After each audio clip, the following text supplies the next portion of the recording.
From the W. Page Pitt School of Journalism and Mass Communications, your home for the latest Marshall University news and sports, you're watching MU Report.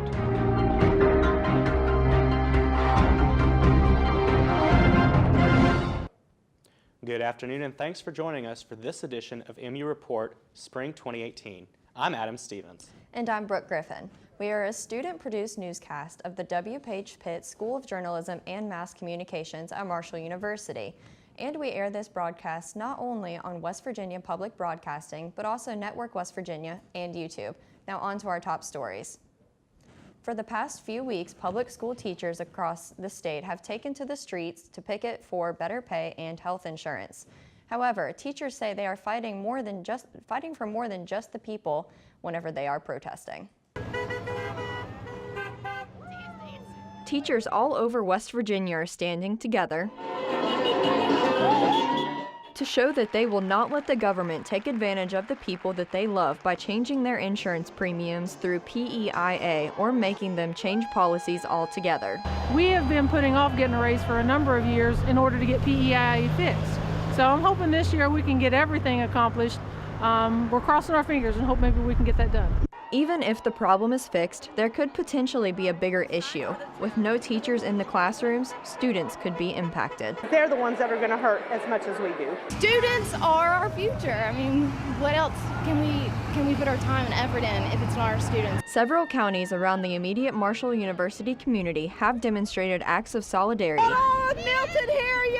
protest, and uniform walk-ins to show that they will not back down until the PEIA premiums stay steady. But Governor Justice says that the state will financially crumble without the new insurance plan in place. The one thing we can do that will really just harpoon us is if all of a sudden we get up on top of the wave and we start moving forward, and then all of a sudden we slip back into the terrible, dire circumstances we had before. Teachers say that they will go as far as going on strike if they are not heard, but hope that the situation doesn't come to that because potential college-bound students could be severely hurt by the actions.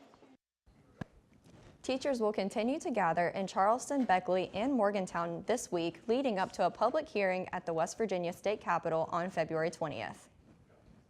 Another big change could be coming here to Huntington, starting in local mailboxes. As Rebecca Turnbull reports, the city is sending out surveys that could help herd country go even greener. Something has been missing from Huntington curbsides for a while, and that's recycling bins. But a survey being mailed out with this month's trash bills may change all of that. The surveys are part of a partnership project between the city and Marshall University to bring an end to the city's decades-long struggle to go green. It may need to be tweaked just a little bit here or there, and we're open to that. But we believe that we'll roll it out fairly successful, and then it'll be contagious, as I said, as a snowball effect. Currently, the city hauls about 1,700 tons of trash to landfills each month. A recycling program could eventually reduce that amount by 20%, but the city has been unable to secure funds for paying workers and trucks to pick up the recyclables. And that's where Marshall comes to the rescue with research. The city has a lot of these problems that they'd like to look at, but I mean, time is money, and they don't have a lot of either. And so this is a really good opportunity for Marshall students and Marshall faculty. Those students and faculty are part of a program at Marshall called Cortex, which will evaluate the survey results to determine which neighborhoods are most willing to participate in a pilot program expected to roll out in the fall. Professors involved with Cortex believe the project won't just help the city, but also the Marshall students involved. Marshall University has a very strong community-based learning component to it, and this project is very much a part of that for the graduate students and for the other students that we're going to be having us help with this. It gives the students an opportunity to see what real-life projects are. In the meantime, the city is providing the option for people to buy passes to drop off their recyclables at this site on 800 Virginia Avenue. The passes can be purchased on the Solid Waste Authority's website. Rebecca Turnbull, MU Report. You can visit the Solid Waste Authority's website at ccswa.us. The site also has a schedule for free recycling at mobile sites around Cabell County. The city expects to start the curbside pilot program in at least 2 neighborhoods beginning as early as September. The city has already gained some attention recently for its special effort to honor veterans. Marshall University has officially become the first Purple Heart University in the state. Marshall administrators say that the new title represents the university's willingness to welcome veterans to its campus. This designation of Marshall today solidifies Marshall's commitment to be a university that is military friendly and one where we want to encourage veterans and active service personnel to feel at home and have support from us at the university. To show its dedication, the university has established a parking space reserved just for the Purple Heart veterans, and the veterans say that they look forward to using the space during their future visits. I'm going to take a joy that I know Marshall University is a Purple Heart University, and we'll have veterans come in and they'll look at this and they'll appreciate it. The parking space is located near Gullickson Hall, which houses the university's Office of Military and Veterans Affairs. The university has received national recognition for its Purple Heart honors, but some across the country have been paying attention to Marshall for a different reason. As Sabrina Hurst reports, Marshall's baseball team has organized a camp that could help make high school players' Division I dreams come true. Marshall's baseball camp brought not only local prospects, but national prospects to the Chris Klein indoor facility. It's pretty neat to have a showcase camp in January where all of our players can be here. We get prospects from all over the state of West Virginia, surrounding states, and as far as from California and Florida. This camp is focused to showcase potential players and offer tips and teachings. It's more like coming to see what they have, and then maybe we'll offer some tips and things maybe, and just answer some general questions about the recruiting process that they're going to be going through here in the next couple of years, I'd say. The camp has a major focus on recruiting, which is important for the herd. Recruiting is the bloodline of your program, and any time that you can see prospects and bring them on campus and show them what you're about is important to the future. The players who have high hopes and dreams at the camp are evaluated on a college level and pro level. We have one of our pro players here that's with Detroit Tigers, Burst Warner, so they get evaluated not only from us but from a pro level and from other colleges. Before baseball season officially kicks off in February, the Marshall University baseball team brought in recruits from around the country to showcase what could potentially come to Marshall. And this is more of our talent evaluation, so we're kind of seeing guys come in that are kind of projected to have high ceilings, that have hopes and dreams of playing Division I college baseball. Evaluators can expect to see players playing their best. Sabrina Hurst, MU Report.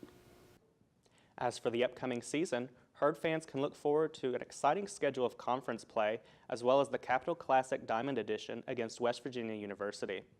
Florida A&M is the Herd's first opponent this season. Opening day for the Herd is February 16th. Marshall is looking to recruit more than just future baseball players. They're also looking for future scientists. West Virginia Science Adventures welcomes kids to Marshall's campus to build their futures with Legos. For West Virginia Science Adventures, Legos mean more than just playtime. I actually thought I wouldn't like it, but it's actually pretty fun. The West Virginia Science Adventures held what they call Lego Young Builders, a time for kids of all ages to come to Marshall and to be introduced to the higher education environment through the power of colorful bricks. My passion is to get kids excited about science, and Legos is a great way to do it.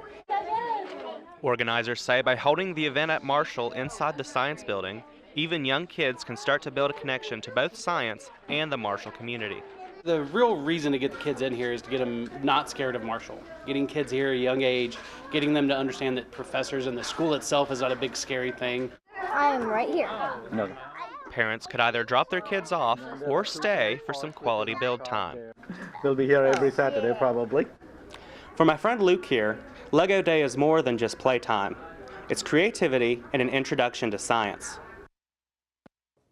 Kids and parents are welcome to join Lego Young Builders at 2:30 every Saturday until May 26th. While Marshall invites so many new people onto our campus, the university does acknowledge those who may not feel so welcome at times. As Courtney Andrews reports, a new office on campus is serving as a safe space for those who are often overlooked. With the addition of the new LGBTQ+ office at Marshall, the university is making sure students know they are welcome and safe. Marshall now reaffirming its commitment to inclusivity and acceptance and promoting equality and, more importantly, equity in our campus and our community. President Gilbert recently declared Marshall University open to all by making a pledge to maintain a welcome and safe environment for anyone regardless of race, religion, sex, disability, sexual orientation, gender identity, or gender expression. I have to say that our President Gilbert, this push I think is amazing. I think that with that push that he put out, I think that definitely shows that Marshall is striving to be inclusive and is showing like, hey, we are not just talking that talk, we're walking it. So just seeing the transformation within our LGBTQ outreach within the past couple years has been amazing, not only on Marshall, but within the city of Huntington. Marshall University offers safe space training so people can get trained to be allies for the LGBTQ+ community. One way that people know that they are an ally is when they get denoted by a flag like this on their door of their office. As well as the LGBTQ office and safe space training, there are other resources for students on campus. Now, this past year, I was able to help facilitate. Every freshman has to take Uni 100, but we had an LGBTQ Uni 100.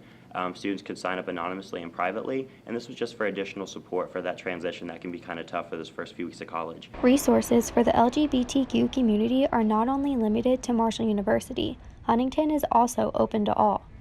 Courtney Andrews, MU Report.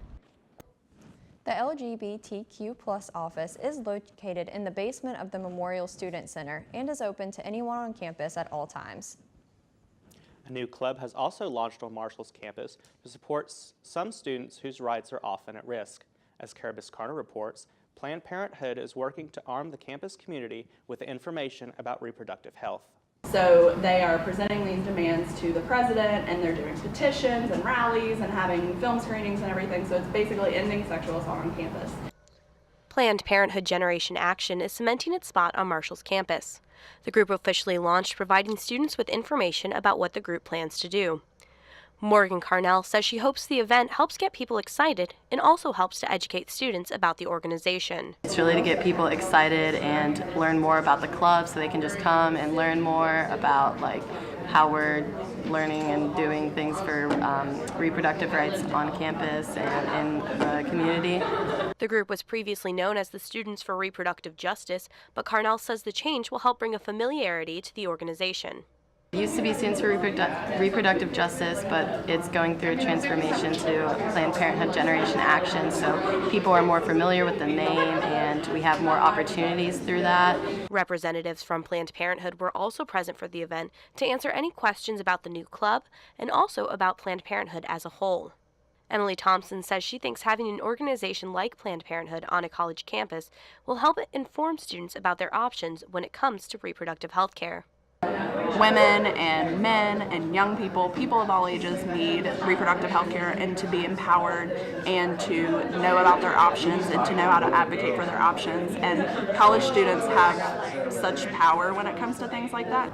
Planned Parenthood Generation Action hopes to launch a student campaign by the end of the semester. For any questions, you can contact Planned Parenthood South Atlantic Region or Morgan Carnell, the president of Planned Parenthood Generation Action. Carabas Carter, MU Report. The club is currently working on projects to further their goals at Marshall. Those ideas include training uni peer mentors to address sexual assault and discussing Marshall's Title IX practices. I, for one, am pretty excited actually that Marshall is taking these steps to really be a part of the national movement and be aware of everything that's going on. I agree, it's pretty fantastic. And with that, that's all we have today for this edition of MU Report. Our newscast is completely student-generated in the W. Page Pitt School of Journalism and Mass Communication at Marshall University, and we're glad to have you watching us. You can always catch this newscast again on YouTube, and be sure to follow MU Report on Facebook. I'm Brooke Griffin. And I'm Adam Stevens. Have a great day.